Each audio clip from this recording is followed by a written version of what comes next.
Olá, pessoal. Vamos iniciar hoje a aula falando sobre conjunto, nossa primeira aula. Então, a priori, nós vamos falar a linguagem dos conjuntos, né? A origem dos conjuntos, a representação, os conceitos primitivos, questão de conjunto unitário, vazio, finito, infinito, conjunto universo, subconjuntos. Então, todos esses tópicos vão estar relacionados na nossa aula.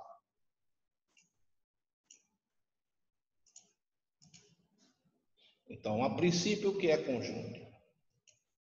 Bom, não existe uma definição formal. O que temos é uma ideia intuitiva, né? Uma noção. Então, de forma geral, temos conjunto como um agrupamento, uma reunião ou uma coleção. E entre outras ideias que vocês possam encontrar ou ter. Por exemplo, aqui nós temos o conjunto formado por alguns times do Brasil, né? Vou destacar o meu time, claro, obviamente, o Mengão, o Flamengo, que foi campeão brasileiro, né? E Libertadores também, né? Campeão da Libertadores. Então, esse aí é um conjunto formado pelos times de futebol, alguns times de futebol, não todos, mas alguns. Nós temos aqui outro conjunto, um conjunto de políticos, talvez seja essa ideia que nós temos sobre eles, né? Então, para você ter ideia, os brasileiros trabalham 146 dias do ano só para pagar tributos. Então, 2 exemplos de conjuntos, e a gente poderia passar o dia todo só falando sobre conjuntos, dando exemplo. Continuando. Todo conjunto é formado por um ou vários objetos. Esses objetos, claro, nós vamos chamar eles de elementos, né? A definição, os elementos de um determinado conjunto. Então, nós podemos ter um conjunto formado por exemplo de máscaras, né? Várias máscaras. Conjunto formado por computadores, conjunto formado por pessoas e assim por diante. De maneira geral, nós vamos indicar conjuntos sempre com letras maiúsculas do nosso alfabeto. Letras maiúsculas do nosso alfabeto. Beleza? Conceito importante, sinal de pertinência. Para que serve esse pertinência? Aquele negocinho pertence, não pertence? Então, o sinal de pertinência ele serve para relacionar um elemento a um determinado conjunto ou a mais de um conjunto. Para representar esse sinal, nós vamos ter esses dois símbolos que eu vou destacar aqui de vermelho. Um é o sinal do pertence, então o elemento pertence ao conjunto ou não pertence ao conjunto. Vamos ver, por exemplo, se o conjunto M tem os elementos, olha aí a representação do conjunto. M, formado pelos elementos 2, 4, 6, 8 e 10, ou seja, os conjuntos pares menores que 10, esses conjuntos são naturais. Completo com pertence ou não pertence às lacunas abaixo. Letra A, 2 e M.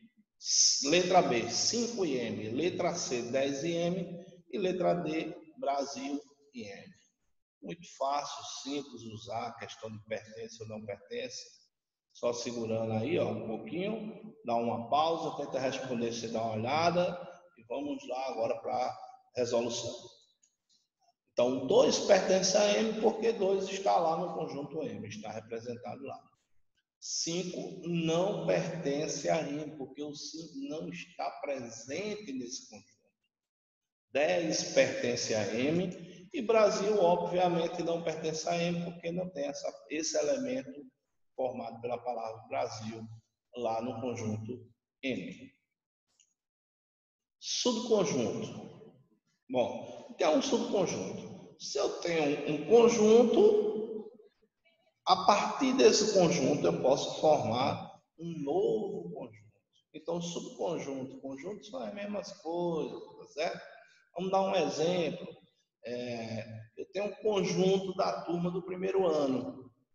Aí o professor de português chegou e disse assim, vamos fazer hoje um trabalho para apresentar no final da aula e formem grupos de 5. Então, cada grupo é um subconjunto da turma do primeiro ano. Isso é um exemplo básico. Beleza? Então, vamos ler assim. A está contido em B. Esse sinal daí é para você relacionar dois ou mais conjuntos. Então, quando se trata conjunto e conjunto, nós não usamos aquele sinal lá de pertinência que nós vimos anterior. Quando se tratar de conjuntos e conjuntos, nós vamos usar está contido, não está contido. Da mesma forma que tem pertence e não pertence. Beleza? Então, observe ao lado que nós temos um diagrama. Então, eu estou dizendo assim, o conjunto A está dentro do conjunto B. Ou seja, 2 e 4 é um subconjunto de M. Então, 2 e 4 pertencem ao conjunto A e também pertencem ao conjunto M. Logo, A está contido em M. Beleza? Vamos mais adiante. Exemplo. Nós temos o mapa do Brasil, ou seja, o conjunto Brasil formado pelos estados. E vamos destacar um estado, um elemento. Né? Coisa linda, Paraíba.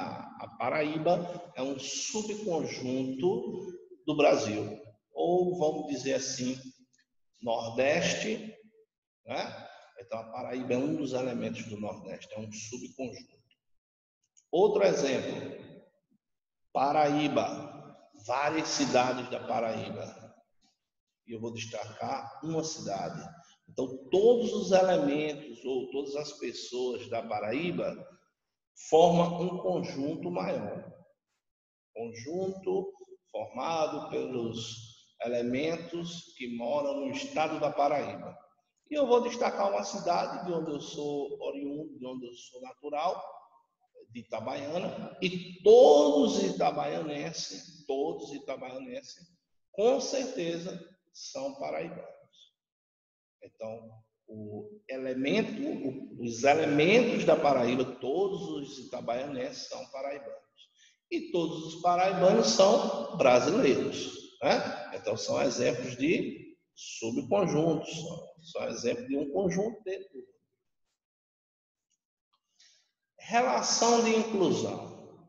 Olha aí o símbolo aparecendo quando relacionamos conjunto com conjunto, utilizando sempre está contido e não está contido.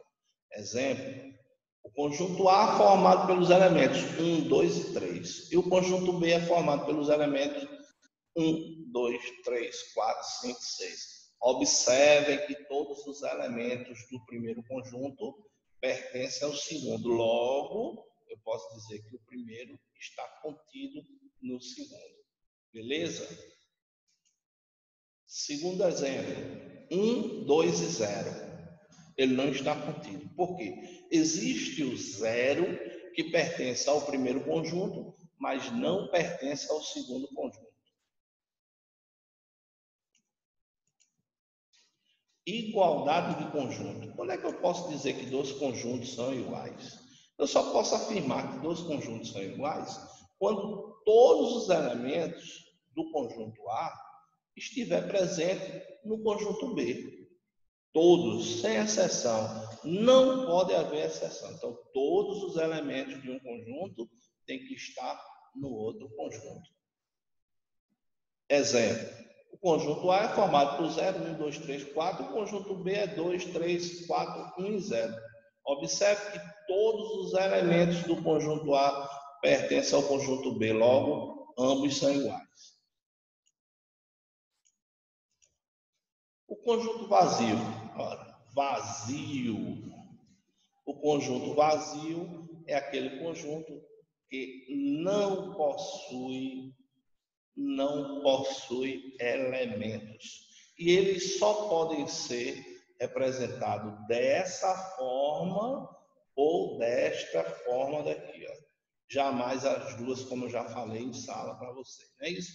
Então, não esqueça, conjunto vazio não possui elemento, logo, a representação, duas chaves, sem nenhum elemento dentro, sem nada dentro, ou a bolinha cortada. Conjunto unitário. O conjunto unitário é formado por apenas um elemento. Um único elemento. Muito simples de entender. Vazio não possui elemento, unitário possui um elemento. Ou seja, o conjunto formado pelo meu CPF, o meu ou o seu CPF. Então, cada pessoa, cada cidadão brasileiro só possui um número de CPF, que é o cadastro de pessoa física. Então, só possui um. Eu só tenho um CPF. Então, o meu conjunto, esse exemplo que eu estou citando, é sim um conjunto unitário. Conjunto universo. Cuidado para não achar que o conjunto universo é aquele conjunto que se trata dos planetas, ou um conjunto muito gigantesco. Bom, eu falei agora há pouco do Brasil, como um conjunto, o Brasil. Então, vamos pensar em eleição, já que esse ano é um ano de eleição. Nós temos o conjunto dos eleitores. Vamos levar em consideração os eleitores do Brasil. Então, se nós levarmos em consideração os eleitores do Brasil, nós vamos ter um conjunto universo bastante grande. Se eu reduzir para Paraíba, conjunto dos eleitores da Paraíba, eu já reduzi muito, eu já descartei os outros estados. E agora eu estou me tratando ou fazendo uma pesquisa de opinião apenas num determinado estado, porque eu estou levando em consideração a Paraíba. E além da Paraíba, se eu reduzisse mais ainda só a Itabaiana, de onde eu sou natural, os eleitores de Itabaiana, veja que esse conjunto universo se torna menor do que era no início, que a gente estava tratando do Brasil. Beleza? Então, o conjunto universo nada mais é do conjunto que está sendo analisado ou estudado. Então, nós temos que ter esse cuidado, essa cautela, para não achar que é sempre um conjunto muito grande, extenso, um conjunto que nunca vai ter fim, tá certo? Então, conjunto universo, conjunto que está sendo estudado ou analisado. Conjunto das partes. A partir de um conjunto, eu posso ter outros subconjuntos. Essa representação daqui, ó, parte a parte do conjunto A. Então, se eu tenho um conjunto A, formado pelos elementos 1, 2 e 3, quantos subconjuntos ou quantas partes esse conjunto terá? Não é? Então, a maneira de a gente fazer isso é muito simples, é bem lógico isso aí. Imagine que eu tenha que formar conjuntos. Olha o exemplo que eu estou colocando. O conjunto das partes de A. E A só tem dois elementos. Apenas dois. 0 e 1. Ou seja, o conjunto vazio faz parte de todos os conjuntos. Ele é um subconjunto presente em todos eles. O conjunto formado só por 0, o conjunto formado só pelo elemento 1, veja que aí eu tenho dois conjuntos unitários, um conjunto formado pelo 0, um conjunto formado por 1. E o próprio conjunto formado por 0 e 1. Então, nós temos 4 subconjuntos.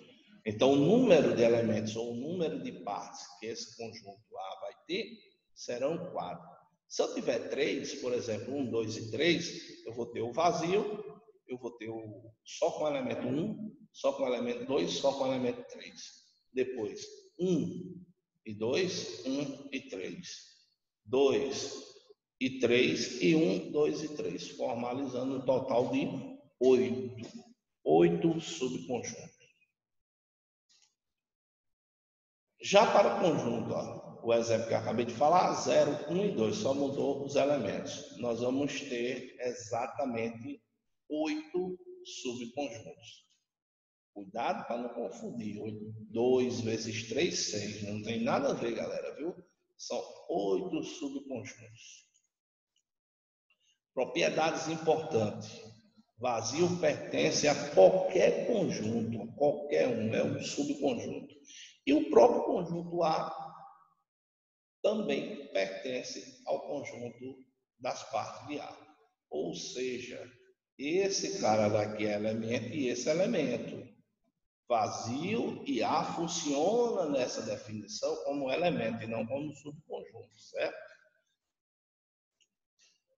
Se A possui N elementos, então P de A, ou o número de elementos das partes, vai ser calculado com essa potência, 2 elevado a N, onde esse N representa a quantidade de elementos que tem no determinado conjunto.